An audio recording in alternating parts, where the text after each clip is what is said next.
Athena promised to create the first scalable crypto-native dollar that would finally solve DeFi's stablecoin problem while offering 37% APY to users. But here's the reality check. USDE relies on the same delta-neutral strategies that professional traders use, backed by a $45 million reserve fund that experts warn could be insufficient during bear markets. In this video, we expose the truth about Athena. We'll dig into the Terra Luna parallels everyone's afraid to discuss, examine the funding rate dependency that could kill yields overnight, and see if that internet bond is revolutionary innovation, or just another high-yield trap waiting to collapse. Welcome to the Crypto IQ, where we cut through the hype and show you what's really happening in crypto and blockchain.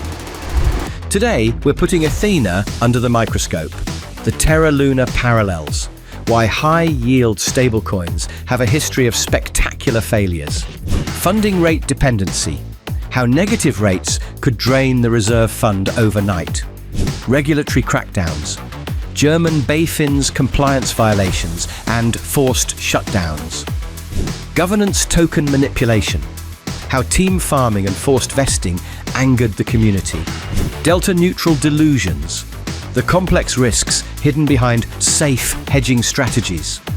Our final verdict: DeFi innovation or sophisticated yield trap destined to fail. Let's start with the question everyone's thinking, but afraid to ask. Is this just Terra Luna with better marketing? When Athena launched USDE, with yields between 20 to 30%, sometimes spiking to 120%, it immediately triggered PTSD flashbacks to 2022. Here's why the comparisons to Terra Luna aren't just FUD, unsustainable yield promises. Terra's Anchor protocol offered 19.45% APY before collapse, while USDE launched at 27.6% APY. Algorithmic stability mechanisms both rely on complex financial engineering rather than simple over-collateralization. Reserve fund dependency. Just like Terra's LFG reserves, USDE depends on a $45 million reserve fund to maintain stability. Market confidence critical. Both systems require continued inflows and user confidence to maintain their peg. Real example: when funding rates turned negative in August 2024, USDE supply shrunk by over $500 million as yields collapsed and users fled the protocol. What makes this different from traditional stablecoins? USDC and USDT are backed one-to-one by cash and treasuries. USDE is backed by crypto assets and complex derivatives positions that can fail catastrophically during market stress. But the real question is, can any stablecoin offering 20% plus yields survive a prolonged bear market without external bailouts? This is where Athena's business model gets dangerously complex. USDE's yields come entirely from two sources that can both disappear overnight. The funding rate, casino. Athena profits when crypto futures funding rates are positive most of the time. Historical data shows 17.5% of days had negative funding for ETH, 15.9% for BTC.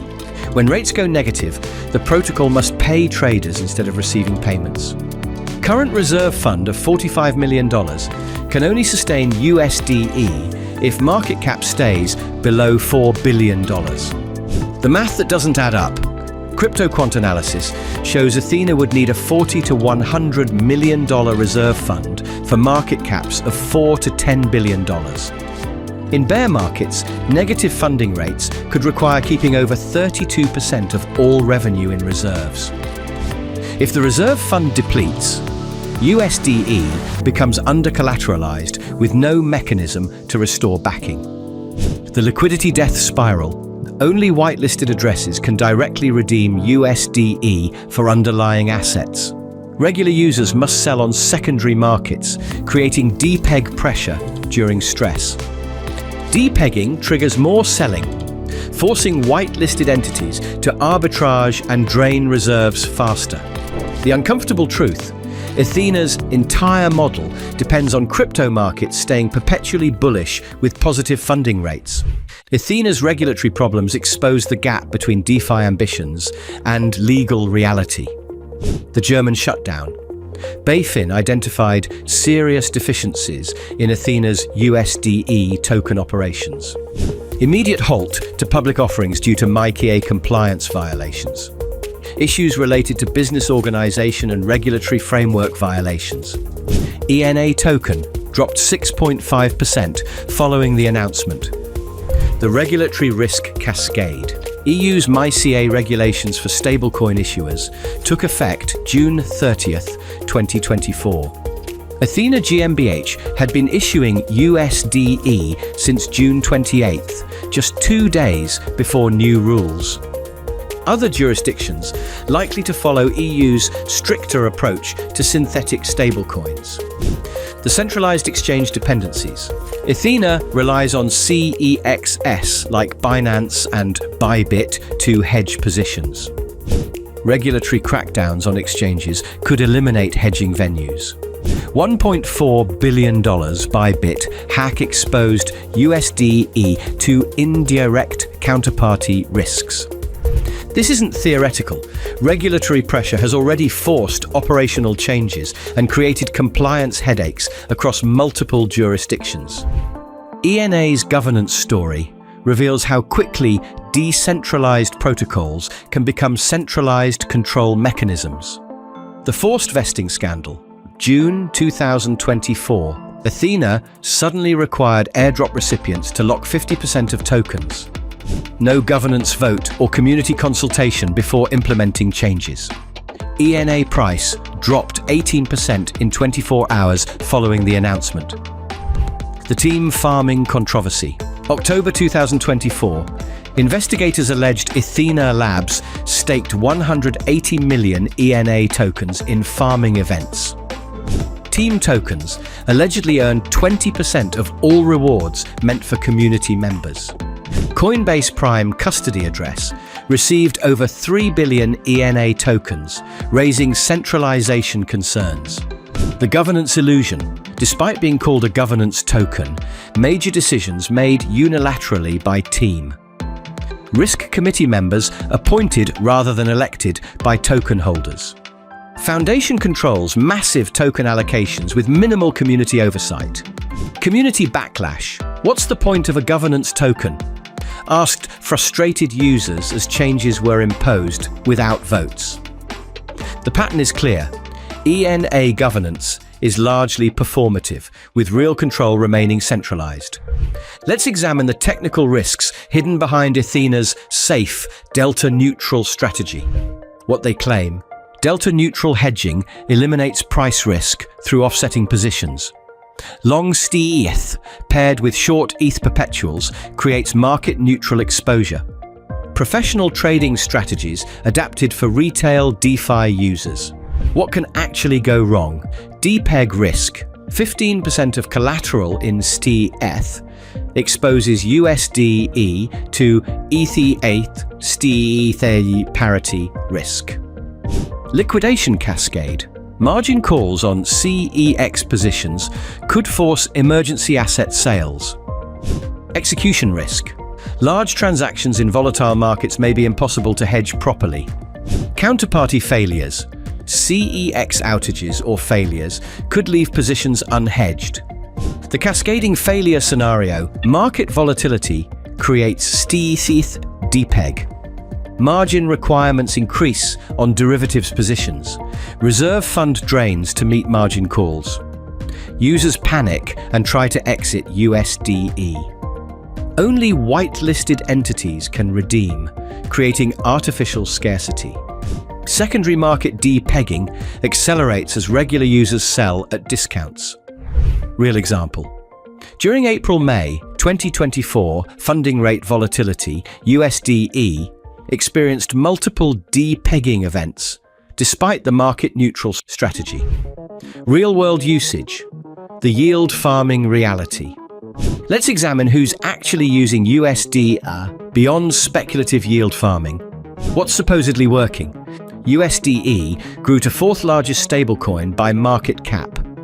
Integration with major DeFi protocols like Morpho, Aave, and Curve.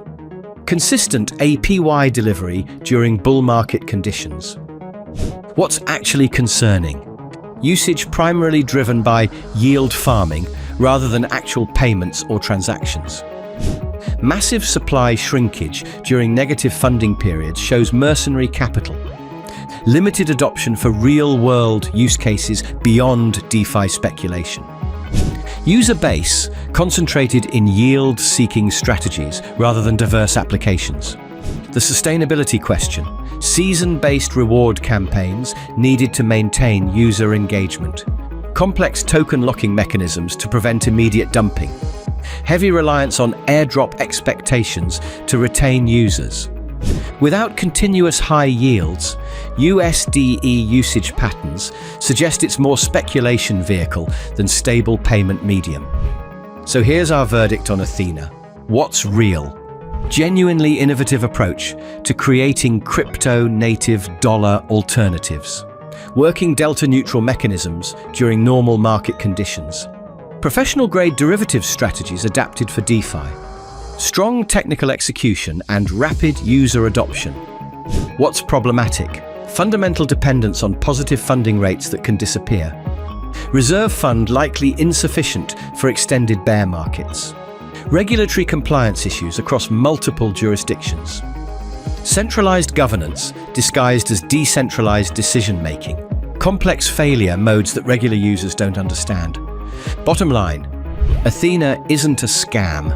They've built sophisticated financial infrastructure that works under specific market conditions. The problem is those conditions can change rapidly and catastrophically. Is it going to become the dominant stablecoin? Not if funding rates stay negative for months, but if you believe DeFi needs more sophisticated financial instruments and you understand the risks of yield-dependent mechanisms, Athena represents one of the most technically advanced attempts to solve the crypto-native dollar problem. The question isn't whether Athena's technology works. It does, when conditions are favorable. The question is whether any high-yield stablecoin can survive the inevitable bear market test, or if we're just building more elaborate versions of the same unsustainable mechanisms that have failed before. Comment below. What's your take on Athena? Revolutionary DeFi infrastructure, or Terra Luna with better engineering? Subscribe to the Crypto IQ. Next week, we're breaking down another 5 high-potential altcoins that promises sustainable returns, but might be the next domino to fall in next big trend's house of cards. We'll see you in the next deep dive.